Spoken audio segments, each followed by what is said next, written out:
Okay, we're here at the GPA Gold Show down in Fresno, and we're standing here with Rob, and Rob's going to explain to us some benefits of the new technologies and coming to the GPA shows.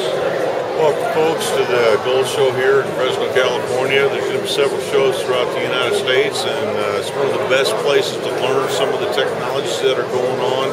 Most of us vendors here, we're not just vendors, but we actually do mine full-time for a living.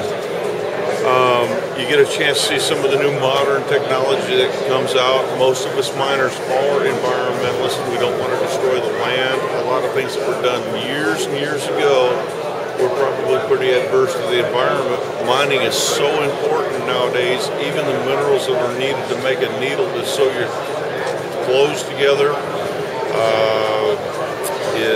Bicycles, cars, computers, they're all using mining technology because they need to get the gold and or other precious metals like silver, iron, titanium. It all needs to be had. It's pretty hard to fly with your arms. You couldn't fly with a plane. Just some simple things to open your mind up a little bit. But the way that we're doing it modern now, it's not destroying the environment. And there's some of the newer technologies we're able to optimize our recovery. For example, here's one of the new units. We've got a KRC-1 Keen cleanup system. It actually recirculates the water from one end to the other and flows back through the system. As you can see in here, there's plenty of gold all the way down to the micron gold. We like to nickname it fly poop. And there's more fly poop gold than there are nuggets. It's really important that we learn how to recover this type of material. As far as any fuels or anything, this one doesn't require any fuel, just a battery to run it. And you can run it with a hose. We don't recommend that. Okay, folks, we'll take a break for a second so we can get off the PA.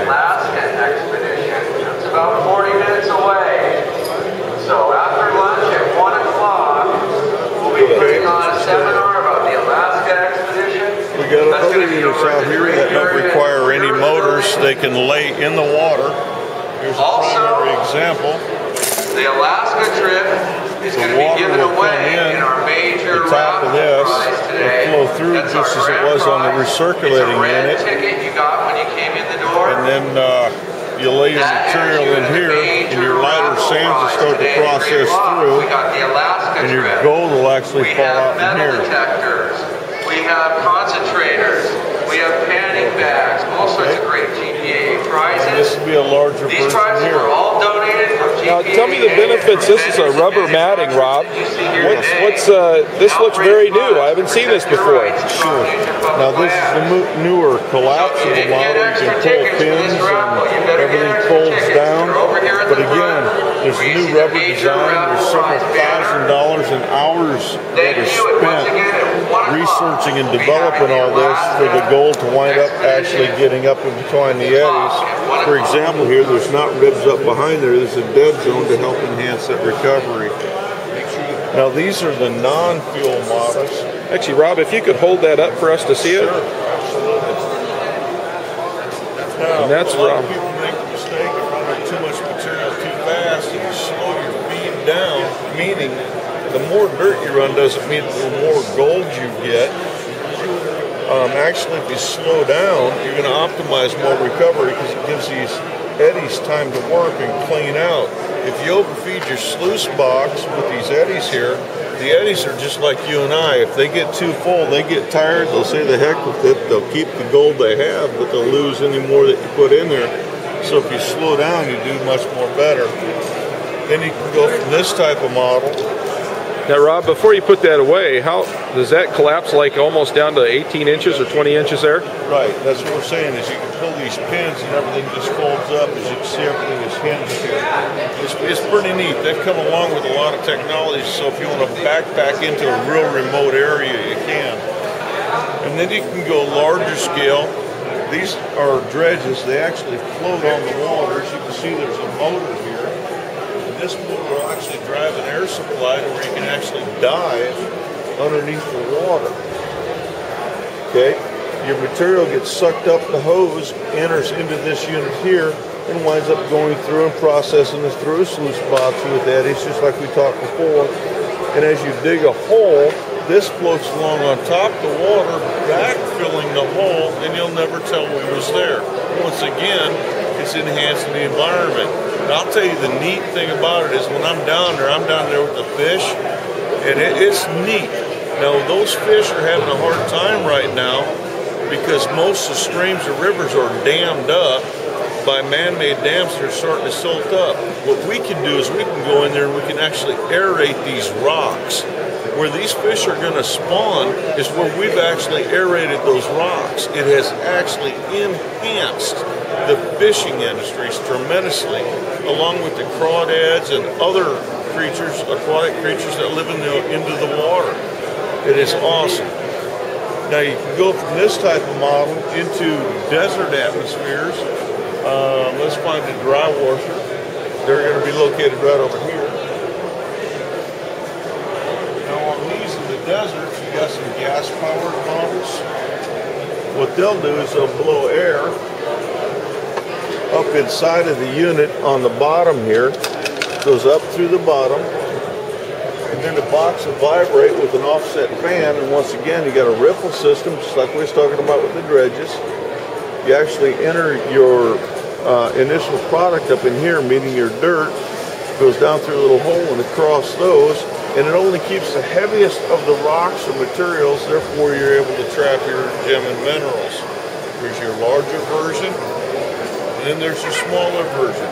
Now what's nice about this is the dirt's going to pile up, and you're actually able to backfill your hole and recover the hole that you dug very easy, because all the material once again is really loose.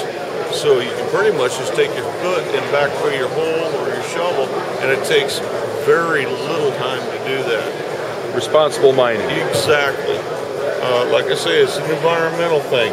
Now you can get away from any gas motors. You can. This one here, same principle. You'll enter your material in the top.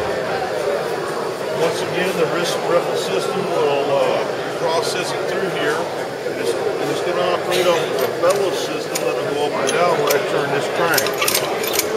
And it actually sends puffs of air up through there.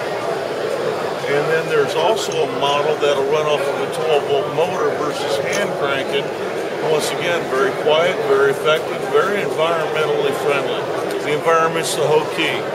Folks, what you really need to do is come down and see the dealers at these gold shows or at your local dealerships. Have them take the time to go through and really get a chance to know them. And I don't recommend you buy any equipment until you had a chance to try it out. Just like test driving a car. You want to test drive it before you buy it, because that particular type of mining may not be for you. Example, if you're diving on a dredge and you can't equalize your ears, then you're not going to be able to dive. You may get out into the desert atmosphere and be shoveling dirt and realize that your lungs can't handle any type of dust, and it might not be for you. You might be interested in just doing sluicing, but at least you'll get a chance to come see us. And we do offer charters if you give us a call at the number 209-588-1635. Again, that is 209-588-1635. I'm Rob Gorham, 49 Mining Supplies. Come down to the next gold show and see us. We'll get a chance to spend some time with you, and we'll take a couple minutes here. We'll probably show you a little bit of gold that's in one of the cases. Thank you, folks.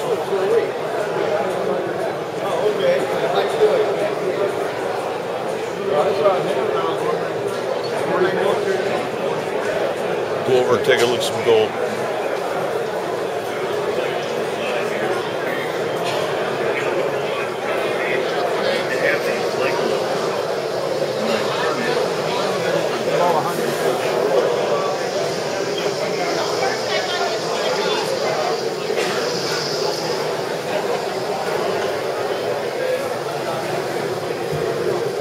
This here is 1 pound,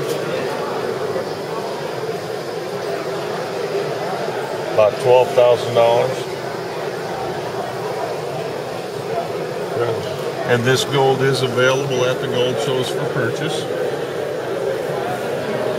All the way from placer or placer, which is down in your streams and rivers, which has been rounded off and very smooth, into your real core stuff, which is actually hard rock mining, where they go in and do the blasting, and it's really rough and pretty. This piece right here is 4 ounces.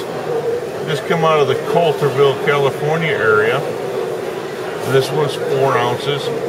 This one here is roughly a $15,000 piece because you can see all the crystals in it, not the white, but the actual gold crystals. This is very rare gold. It's hard to get.